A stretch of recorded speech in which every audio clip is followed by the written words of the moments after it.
sa mga naiinis sa kanya sa Black Rider. This is it. Makakabawi na tayo kay Hector. Naku, Hector. Magpapasabog ka na ba? Magpapasabog na. Let's go! Siyempre, isuot mo yan to protect your eyes. Okay. Kaya naman, ito ng kanyang unang sang tanong. Isang sabog. Ayon sa kanyang interview sa Fast Talk, ano ang pinakagusto ni Mateo Gutierrez na ginagawa sa kanyang asawang si Sarah Geronimo? A. Niyayakap or B. Tinititigan? Niyayakap! Niyayakap. Hindi kasi yung tinititigan kasi syempre nung nagliligawan pa lang sila, yun pa lang yung ginagawa nila, nagtititigan. Pero ngayon, syempre mag-asawa na sila, nagyayakapan. Kasi saan nga sikat si Sarah Geronimo? Power hug! Ganon.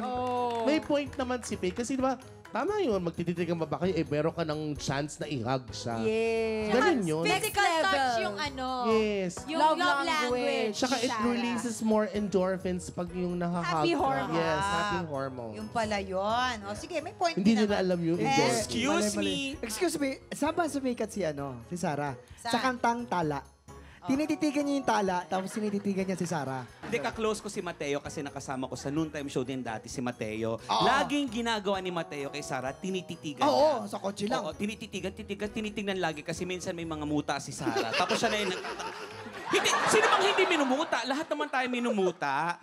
Ayaw niya kasi na magkaroon ng kahit anong dumi sa mukha si Sarah. Tapos sinasanya sa lang. Ano? Alam na ni Sarah yun. Ay, A. Niyayakap or B. Tinititigan? Parang mas may tiwala ako sa mga lalaki. siyempre. Yes, bro! Diba, bro? Oh, siyempre, bro. Tama, bro? Siyempre. Mga lalaki kami dito. Doon ka sa niyayakap. Ewan ko dito kay tinititigan. Tinititigan. Tinititigan. Mukhang sigurado na siya. Tinititigan. Kabog or sabog in 5, 4, 3, 2, 1. Yan. Ewan ko sa'yo. Niyayakap ang tamang sagot. Okay, ito na ang pangalawang sang tanong. Sabog! Sa gitna ng isang matinding eksena, ano ang aksidenteng nagawa ni Katrina Halili sa isang co-star na sumampal sa kanya? A. Natadyakan niya or B. Nakalmot niya? Kalmot. Kasi di ba minsan sa mga babae, hindi nawawala na mahaba ang mga kuko nila. Siyempre. Nagkakaroon sila ng... Aksidente. Si Mamang Excel. nakalmot na yan. Ha? Talaga Tiger. ba? Kailan? Tiger. Talaga ba? Hindi totoo. Okay. Hindi Yes. totoo. Natadyakan. Yes, Mamang yung natadyakan. nangyari talaga niya, natadyakan. Totoo. Kasi yung ka-eksena niya yun, si Megan yang, di ba minsan, pag intense yung scene, napapa-adlib. Medyo dumaplis yung sampal ni Megan. Bumagsak siya totoo na yung floor. emosyon niya, medyo na Na ganun ganun niya. siya. Pero, nag-sorry naman sa huli. Ano Nangyayari talaga yun sa natadyakan Pero niya tinadyakan din siya ni Megan. Natadyakan niya yun ng may heels. Oo, May heels yan Oh yung my mga. God. Tinadyakan din ni Meron. Megan. Totoo yun. Natadyakan Nandun ako sa serye na yun. Irvic, believe me this time. I swear. She landed on the floor, but si Megan said sorry. Siyempre, instinct akala nandun pa sila sa scene unintentionally nasipa niya si Megan. Ano magiging sagot mo dyan? Tingin ko- Natadyakan or? Nakalmot. Nakalmot. Nakalmot. Okay. Oh.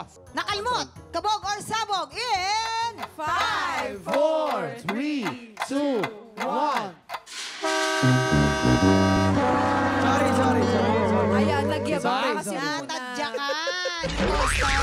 Tama kayo, naka-heels. Pero nag-sorry naman din siya agad-agad. Oo. Okay, tignan natin. Ito na ang iyong huling sang tanong.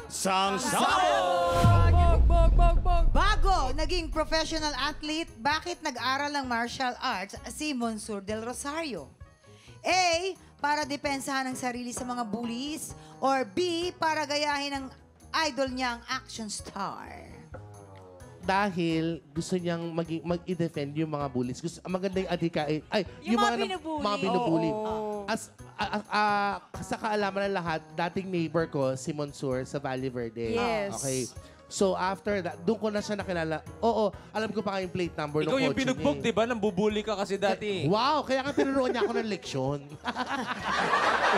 Hindi, yun. Dahil gusto niya, yun yung goal niya. Bukod doon, mahilig din siya sa martial arts. Alam niyo kung bakit? Ah. Dahil meron siyang iniidolong action star. Sino yan? Si Lito Lapid kasi nahati niya yung bala sa dalawa. Yun yung naging inspirasyon niya. Yes. Nung napanood niya, bibihira yun ha. Pag baril ng ganon, naghiwalay yung bala. Saan ka makakita nun? Wala. Ganito lapit. Yes, Ervic, ano magiging kasagutan mo dyan? A, para depensa ng sarili sa mga bullies, or B, para gayahin ang idol niyang action star? Tingin ko, ginaya niya talaga yung Action star. action star Idol. na idol. Siyempre. Sa amin ka lang talaga naniniwala. Hirap ako sige. magtiwala sa mga babae. Para daw gayahin ang kanyang action star na idol. Kabog or sabog in 5, 4, 3, 2, 1. Sorry, Tol. Sorry. Perfect! Perfect, Bokya!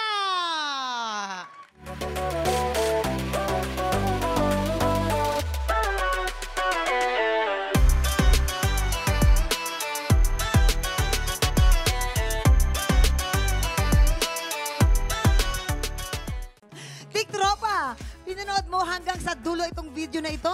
Abay, very good ka! For more happy time, watch more TikTok Lock videos on our official social media pages and subscribe to GMA Network official YouTube channel.